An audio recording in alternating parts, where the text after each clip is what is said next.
Perkenalkan, nama saya Nabila Balkis Brutarigan. Saya Putri Charlene. Saya Rahel Nainggolan. Saya Maulidia Putri. Saya Dira Kartika Amanda. Kami dari kelompok 4 ingin menampilkan hasil video Project Based Learning tentang teknologi pengelolaan sampah di Gudang Botot Pak Sagala. Selamat menyaksikan. Hai, jadi di sini kami akan menunjukkan alat yang digunakan di Gudang Botot Pak Sagala.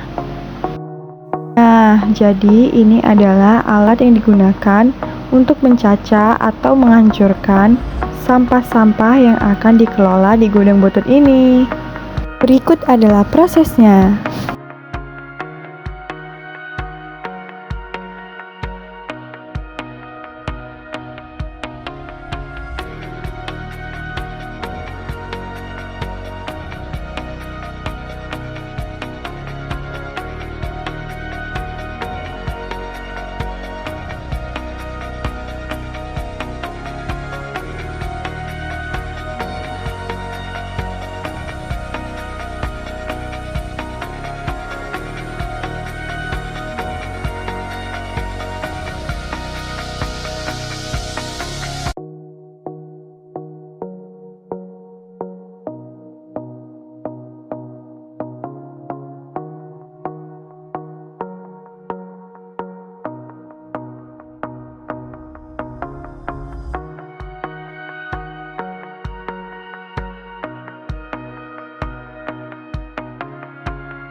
Pendidikan ini harus banyak dibenahi.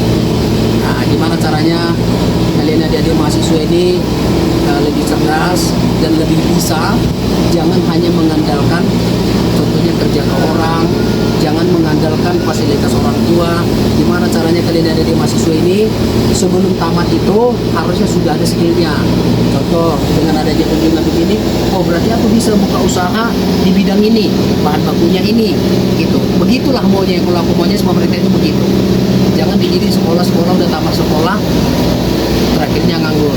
Nah, jadi kadang-kadang kuliah ini hanya menunda pengangguran aja sebenarnya gitu kan.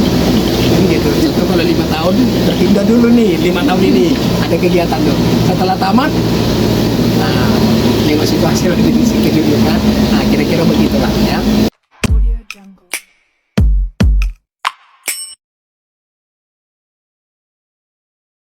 Ada pesan lagi nih dari Pak Sagala. Kami sebagai pengelola atau pencacah ini sebenarnya ke pemerintah nih ya. Nah, kalau bisa pemerintah itu perhatikan kami, karena kami adalah salah satunya pengurai sampah. Walaupun jadi sampah lagi, tapi kan beberapa bulan akan datang lagi. Karena beberapa jadi sini kan kita daur ulang lagi, daur ulang terus gitu kan. Nah, yang kedua, kami ini kan perlu juga yang namanya pengetahuan tentang di atasnya kami ini. Contoh, kalau aku pribadi sih yang butuh sekarang ini adalah gimana caranya bisa mengelola ini jadi biji, atau kalau namanya pelet, jadi pelet gitu kan. Nah, aku sebenarnya perlu peralatan itu gitu, atau perlu juga edukasinya gitu kan. Nah, jadi mudah-mudahan dengan kedatangan adik-adik di sini dari mahasiswa, apalagi usukan, nah coba nanti dibawa di forum apa nanti di BEM atau di apa, supaya bisa diperhatikan. Karena sebenarnya aku ada grup, nanti mungkin kalian boleh perhatikan, nanti ini ada namanya relisi. Ini relisi, nanti kalau apa coba di apa nanti dicari tahu tentang di sini. Ayo kita bergabung supaya kita melestarikan lingkungan gitu. Dan aku bergabung juga di bank sampah. Nah, nama bank sampahnya Triji Sagala 54. Jadi keinginan kami sebenarnya dari bank sampah ini begini. Gimana caranya pemerintah ini dari rumah tangga sudah membuat aturan bahwa setiap sampah dari rumah tangga itu dipilah sesuai jenisnya sehingga bisa jadi uang. Contoh PET atau botol, kaca gitu, atau nasi bekas. Sehingga dari bank sampah ini nanti ada tim yang mengambil sesuai jenis ini masing-masing. Menurut aku pemerintah akan mengurangi anggarannya terhadap orang yang datang ngambil sampah itu nenek gerobak kan. Nah, kalau bisa seperti itu coba diapakan ke pemerintah gitu. Jadi ini sebenarnya dari Kota Medan sih kami sudah lakukan pembahasan, tapi mungkin karena program banyak jadi mungkin agak telat gitu. Nah, itulah harapan aku pribadi. Baru yang berikutnya lagi begini. Nah, kami ini di dunia butut ini kalau cerita legalitas kan nggak ada, artinya kan somrautan. Nah, jadi gimana caranya dari program pemerintah diperhatikan kami dari sisi kesejahteraannya. Contoh, ya entah BPJS kesehatannya atau ketenaga kerjaannya, ya kan? Atau juga makin lama kan makin tua. Nah, mau jadi apa nanti orang yang tua ini? Sementara di dunia butut ini kan yang paling diuntungkan itu mereka tenaganya mereka, fisiknya. Nah, kalau sudah tua mereka tuh gimana? Kan nggak mungkin. Apakah harus dibuang? Nah, kalau programku kemarin aku udah pernah bicarakan ke Bang Berry, gimana caranya anggotaku ini kalau sudah umurnya sekitar 50 atau secara fisik dia tidak mampu lagi bekerja, gimana caranya negara menanggulangi hidupnya sampai hari akhir hayatnya. Gimana caranya? Ayo kita kerjasama. Apakah kami bayar bulanan semasa dia masih aktif?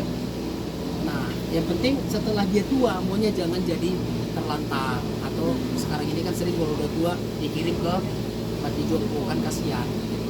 Nah, gimana? Coba program pemerintah ada enggak? Gitu. Nah, baru yang berikutnya lagi gini, jangan cari-cari kesalahan kami lah, ya kan? Karena kami tahu ya ini ada kekurangan dari sisi limbah, tapi kami mengelola begini aja kami sudah mampu. Menurut aku kami sudah membantu pemerintah, kan gitu. Jadi gimana caranya? Ya ayo diarahkan kami, dibina kami, jangan dibina